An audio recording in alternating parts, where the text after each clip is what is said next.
everybody, this is Christina from Brush and Bristle Studio. I hope you guys are having a great day so far. I'm going to show you how to use the 12-ounce wine tumbler mock-up today. You're going to want to open this in Photoshop or Photopea. It will not work in any other art programs, so you've got to make sure it's one of these two. If you haven't heard of Photopea, it is a free web-based software. You just use it online like you would like Canva or something. And I'll go over how to use Photopea in the second part of this tutorial. So as you see, I have the mock-up open in Photoshop. And if you look at the first mock-up, you'll see these 3 red tabs on these layers. And these are going to show your smart object layers. So if you will double click on this smart object layer, it's going to open up a new document tab. Now you can go navigate to the file that you want to mock up. And I don't have any wine tumbler designs, so I'm going to use one of my mug designs. So I'm going to do Control A to select all, or you can use this marquee tool right here and drag and drop across the document, and you'll see all the marching ants on it. That means it's all selected. So then you're going to do Control C or go up to Edit, Copy. And then you can close this and you'll go back to the Smart Object document and you can hit Control V or go to Edit, Paste. Now, because this is sized for the picture I just put in here is sized for a mug instead of a wine tumbler. So I'm going to hit Control T, or you can go over to Edit, Free Transform, and you'll see these little anchor points that are on here. So I'm going to resize it like this, and I'm going to move it up because I've got all this extra room up here. And once I'm happy with how it's placed, I'm going to press this check mark up here. And then you can hit Control S or go to File and Save. And if you go back over to your main document, you'll see that it's updated the smart object. Now this mock-up is set up, all of my mock-ups are set up to do a one-click change. So if you change one of them, it's going to change it on all 3 of them. So some little ways that you can customize this and personalize this for your designs, for your shop. You can change the glossy overcoat, the highlights, and the shading to make these darker or lighter for you. So like I have this set at 30% opacity, 100% fill, and on linear burn. Now, I don't recommend messing with the blending modes on here. Like it said at linear burn, I wouldn't change that. But you can mess with the opacity for sure.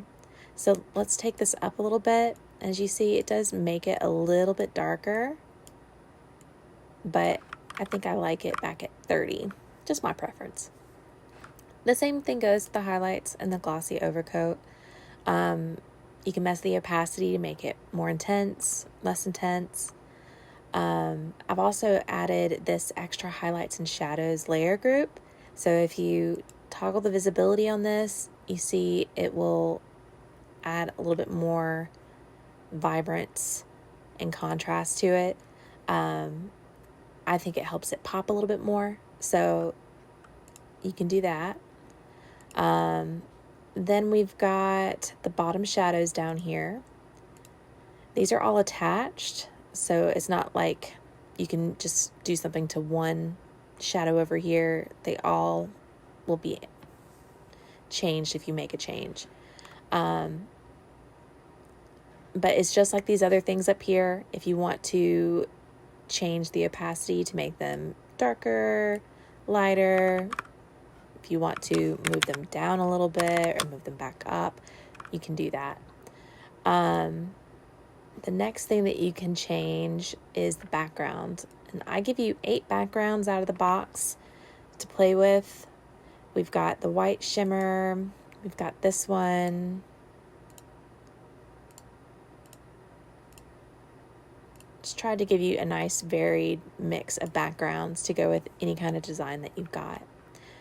Another thing that I've got set up on here is a color change feature that's attached to this white shimmer background.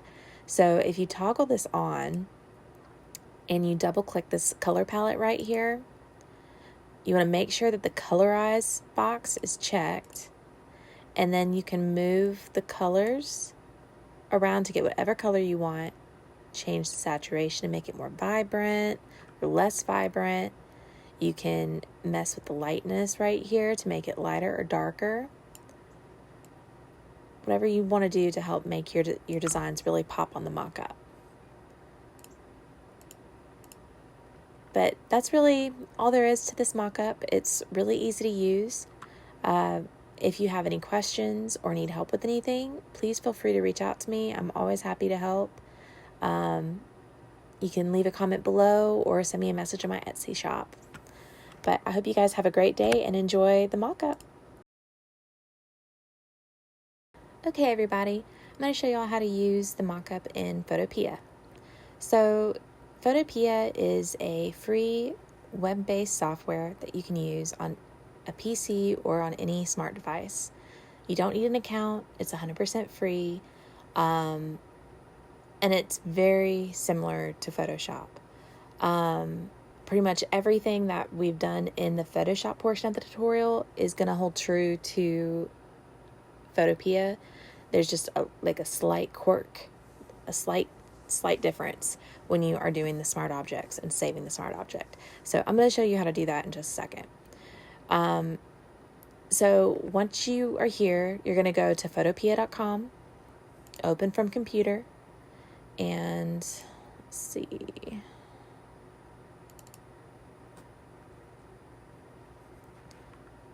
As you see, it's open here, and it still has the red tabbed layers.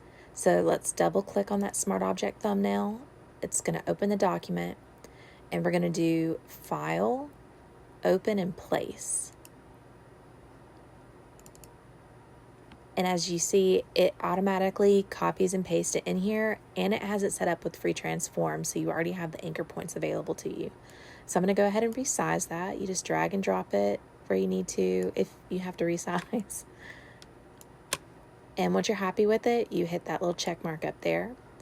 And now you're going to go up here to File and hit Save Smart Object. Or you can hit Control S, and that will update the smart object as well. So once you get that little message, you can come over here and see that it's updated your smart objects. So it's just a teeny little bit different than in Photoshop, but not too much. Everything else that I went over in the Photoshop portion is the same. You can still come over to the glossy overcoat, the highlights, and the shading, and mess the opacity on those. You've got all your backgrounds. You can still do the color change on the background by double clicking that palette, and it'll pull up for you to change. So it's still very, very similar to Photoshop. So if you don't have Photoshop or can't afford to pay for software right now, I highly recommend checking out Photopea. It's pretty easy to use. But I hope you guys enjoyed this tutorial, and I hope it teaches you how to use the mockup well. If you guys have any questions or anything, again, please feel free to reach out to me. I'm always happy to help.